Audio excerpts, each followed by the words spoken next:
Steve Gamache here for Chef Knives to Go, and this is the Yoshikane SKD Nashiji Kiritsuke 240mm knife. So this knife is constructed of semi-stainless steel for the core cutting edge steel, and then clad on either side with a soft stainless cladding, and it has what's known as a Nashiji or mottled pear skin finish, and this maker has a pretty smooth Nashiji style that's consistent from knife to knife. So let's take a look at the specs on this. The weight and dimensions can vary a little bit from knife to knife. So the way this is made is it's got a core cutting edge steel you can see right here coming out from the cladding, and that is SKD 12 semi-stainless steel, fairly high heat treat, 63 Rockwell plus or minus, and so that should give very good edge retention, and still, as long as you get good stone, sharpening stone, that should be pretty reasonable to sharpen. Semi-stainless means that it may patina a little bit and stain a little bit, but if you treat it kind of like a reactive carbon steel and just use the knife, clean it, dry it, put it away, it probably won't stain much at all. And of course the cladding is stainless as well. So that's pretty easy to care for materials. The weight on this one is 233 grams or 8.2 ounces. This knife is big and it's got some heft to it. The edge length is 243 millimeters or 9.6 inches from tip to the back of the heel. And the overall length with this handle is 403 millimeters or about 16 inches. I measured the spine in 3 places because these have a nice distal taper to them where the spine thins out as you go down the blade.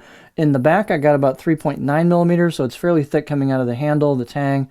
Then halfway down I got about 2.3, so it thins out nicely, and then towards the right where the turn is in that corner for that reverse sword tip you've got about 2 millimeters, and then the grind on these is pretty generous. You can see exactly where that starts from the blade flats down to the edge, and so these have a nice thin tip on them. I've got 3 of these in for this batch, and all 3 are, come on camera, all 3 are nice and thin at the tip and also quite thin at the edge. That's thin, folks. So this thing's going to fly through product. The other 2 knives are equally well designed. Here's the edge from the back side, so there's nice and thin at the edge. Craftsmanship is excellent on these. They're great, beautiful grinds on them, very clean grinds, straight blades, fit and finish work, so they're just really nicely done. Height is 55.9 or about 56 millimeters on this, so it's pretty tall. You've got a curve here and a pretty generous neck distance, so this is the choil, this is the curve into the neck, and so there's a great spot for your finger for a pinch grip. So nice and comfortable there. Handle is octagonal wenge with a black buffalo horn ferrule, and they've got a good tight glue up job there where the tang goes into the handle. Nice fit and finish on the handle. Wenge is really cool. They're all slightly unique, and they've got nice figure on that wood.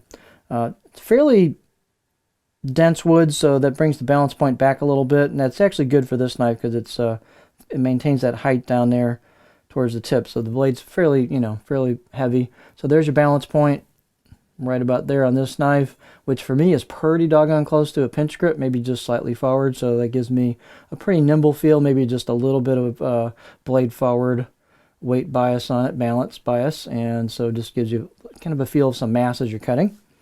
These, as you might guess, are pretty stiff blades as well. Out of the box edge, I'll give 7/8 out of 10. Very, very sharp out of the box edges on these things. And there's your Nashiji or pear skin finish. The right side of the blade, they've got some laser engraved kanji there. And then here is the left side of the blade.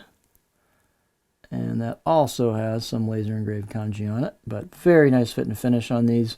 They've polished and rounded the spine all the way down, and they've polished and rounded the choil as well, so very comfortable. Again, excellent grinds, excellent craftsmanship on these. Let's take a look at the cutting board profile. This is, as you might guess, it's a Kiritsuke, so the tip's going to be pretty low, so this is not going to be a rocker. Here is our profile. It's just kind of a gentle low amount of belly throughout, so we kind of flow into the heel. The back part, that's obviously pretty flat. The whole knife's fairly flat. You're going to dig the tip in pretty early on, about right there. So you could rock cut over small stuff like scallions maybe, but not anything real large. Tip draws are going to be awesome on this. It's easy to do tip draws.